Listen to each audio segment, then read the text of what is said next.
This is the all-new 8th generation iPad. Just a good old iPad. Not the iPad Air, not the iPad Mini, not the iPad Pro.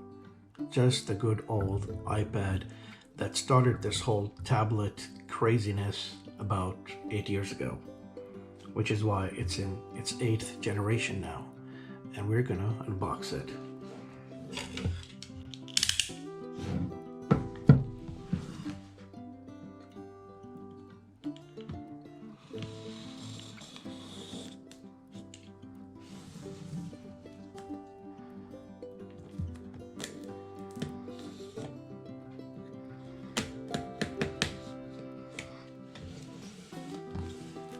I mean, I can just peel it off, but for entertainment's sake, why not? Alright.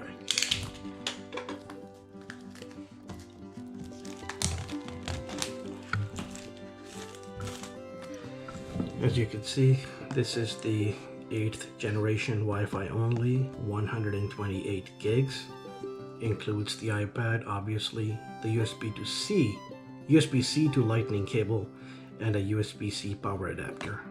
So they've moved on from a USB to a Lightning cable to a USB-C to a Lightning cable because obviously it charges faster.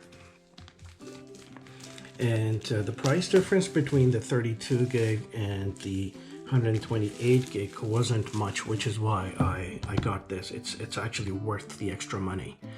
It's the silver version, and let's see what it looks like.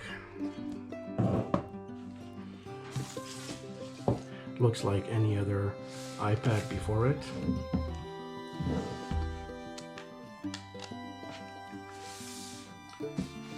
Here's the iPad.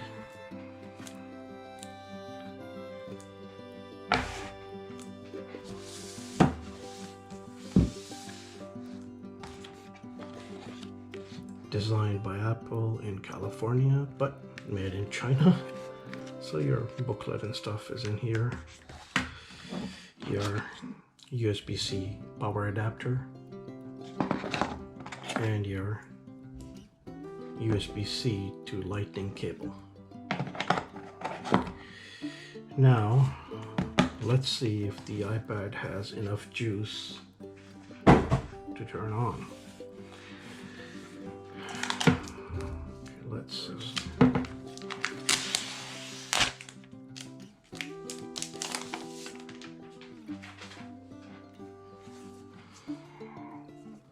power button is here at the top.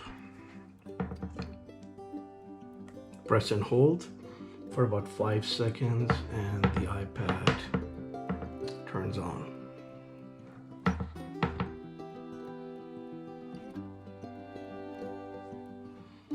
Hello, press home to open.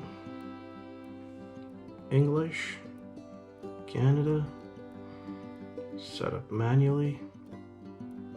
Okay, so I'm just gonna set up the Wi-Fi.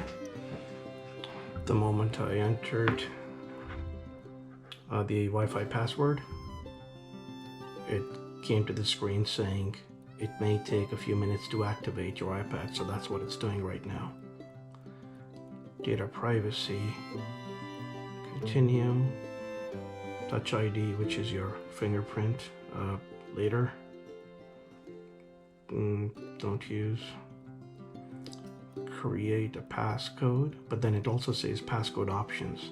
So you can either go for an alphanumeric code, numeric only, custom numeric, 4-digit numeric, and don't use passcode. So for the sake of this video, I'm just gonna say don't use passcode. And let's set this up as a new, so I'm not gonna restore anything.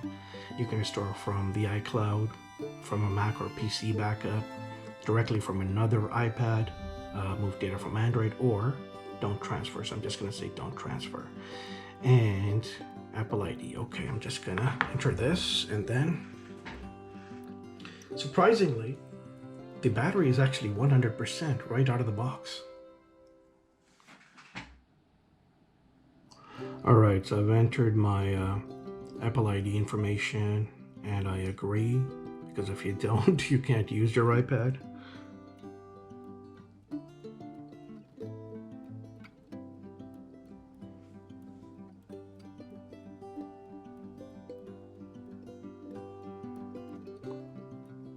So now it wants me to enter the information for my other iPad. I don't know why it's saying that. Okay, now that that's sorted, you get another set of terms and conditions that you agree to. And then now it's gonna do, sure, why not? Sure, why not? Oh, no. It's gonna ask me to set it up now. Hey Siri. Hey Siri, send a message. Hey Siri, how's the weather today? Hey Siri, set a timer for 3 minutes. And hey Siri, play some music. Okay, cool. I didn't realize. Okay, not now. Set up later. I should have just done it set up later, but no worries. Who cares? So you get to themes, light and dark. Let's just go with light, and there you go. Welcome to the iPad. Now that the iPad is all set up, I did take the time to update the software. As you can see, it has been updated to iPad OS 14.0.1. Out of the box, it's at 14.0. I'm gonna say Touch ID later, and I'm gonna use, okay, so this is what happens. Don't use passcode. So once you, even after setting it up, once you update the software, it does ask you again to set up the passcode and the Touch ID. Anyways, I also took time to clean up the interface. I uninstalled all the apps that I don't need and installed a few that I actually do use. I also took some time to do some 4K video editing, just a small clip from my video that I made for my other channel, and I'm going to show it to you.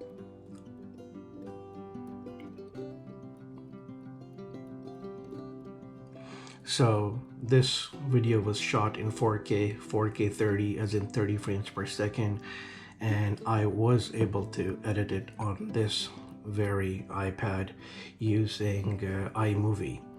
So yeah, you can also feel free to subscribe to this channel if you want. Moving on, now I'm gonna show you why I think this is the best iPad for your money.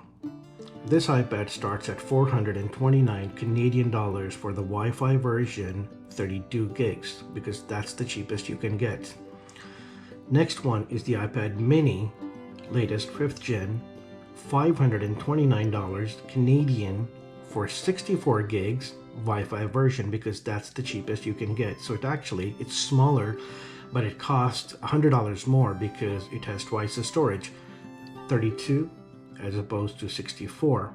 But if you get, let me show you that, this iPad with the 128 gig, because that's the only other option. See, you pick your color and you only have 32 gigs and 128 gigs to pick from. There's no 64.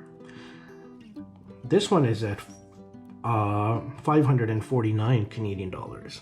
So it's only $20 more than the starting price of the iPad mini, which is 64 gigs. So now you're getting twice as much storage and a bigger screen for $20 more.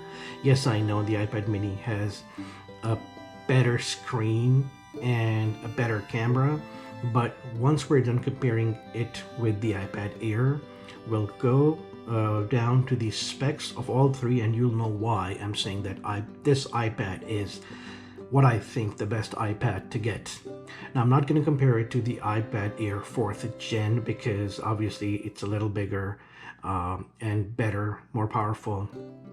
But The case I'm going to make is based on the previous gen, but I will show you the 4th gen's pricing so you can have an idea of the price difference. So this starts at 779 Canadian dollars for 64 gigs for the Wi-Fi version, iPad Air 4th gen, the latest. So it's $350 more than the iPad, this iPad, the 32. So we're just comparing starting prices. That's $350 more, so keep that in mind.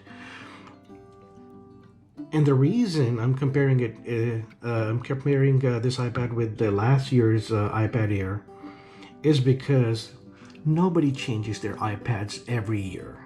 Like, people buy these things and then they use it for years. So there are tens of thousands of people who are still using even the 1st gen somewhere, right? And for sure the last gen. So it's not like because the new one came out, the last year's iPad Air is obsolete. And that's why I think that this iPad is better. It's a better buy. And let's see why. Oh, that rhymed. All right, so the screen size first. So 10.2 inch display, and the iPad mini 7.9, so much smaller, but it does have true tone Retina display. The iPad Air is 10.5 inches, also true tone Retina display, but it's only 0.3 inches bigger. The processor, the chip, the A12 Bionic chip, is identical across the board. I'm not sure if you can actually tell the difference between a Retina display and a true tone Retina display with your naked eye. Smart keyboard compatibility is the same between the iPad Air and the iPad. This iPad, the 8th gen, not with the iPad mini. It only supports the Bluetooth keyboards. They all support the 1st gen. The only knock against this iPad is that you can get 128 gigs the most, and the other two support 250 gigs, like up to, if you want to pay for it. 8 megapixel wide camera across the board, lightning connector across the board. I'm not going to go into the pricing of different models. You can always look it up if you want. We're not going to go into size and weight either. Display we've already checked, and just taking a look, you can see how the difference is. Yes, I see that these things, that this display is not fully laminated and it's not reflective, and we've already seen that it doesn't have a true tone display and it does not have the wide color display. So these 4 things are missing obviously on this iPad. Other than that, the 500 nits brightness is identical across the board, and the pixel density, pixels per inch PPI, is identical on the iPad Air 264 and this iPad. Obviously it's more on the iPad mini because it's a much smaller screen with the Retina display. Moving on, chip we've already checked, it's the same. Power and battery is the same. 1st gen Pencil, Apple Pencil, the same. Keyboard we've already checked. Camera, okay, we've checked already this one too. 8 megapixels across the board. Aperture f/2.4 across the board. Live photos across the board. So again, wide color capture for photos and live photos. This is the only thing that's missing, and everything else is identical across all of them. Video recording, everything is identical. Front camera, this is where you'll see the biggest difference, that this iPad only has a 1.2 megapixel front camera and the other two have a 7 megapixel camera.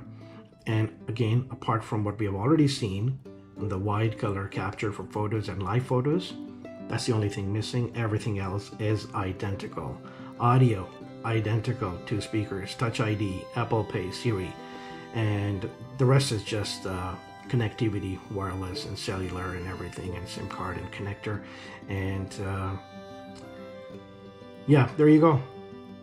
That was a quick comparison, and as you can see, the differences are not much. So if the A12 Bionic chip was powerful enough, keep in mind, this is how Apple sells these products. iPad, the regular iPad being for your daily use, the iPad Pro for power users, and then the iPad Air is somewhere in the middle.